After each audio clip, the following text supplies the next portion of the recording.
United Democratic Party today urged the state government to take action against those people who are trying to disrupt peace in Meghalaya. Speaking to the media after the party's meeting in Shillong, the UDP General Secretary Jamino Mautho said the tribal communities have been living in peaceful coexistence with other non-tribal over the years and vehemently expressed that all those elements that try to violate peace should be nipped in the bud. Jamino Mautho also said that Khasi language should have been recognized as one of the recognized languages in the country, as it has fulfilled all the criteria to be included in the 8th schedule on the constitution.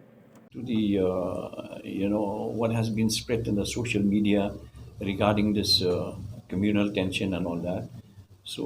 UDP strongly condemn these elements who are trying to vitiate the atmosphere, no, to incite this communal violence in the state of Meghalaya, because for so long,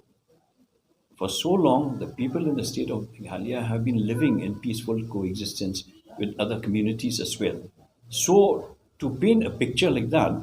that outside communities are being discriminated, I think that is very wrong, and I think these type of elements who are trying to vitiate the atmosphere should be nipped in the bud, and the government has to take a serious call on this.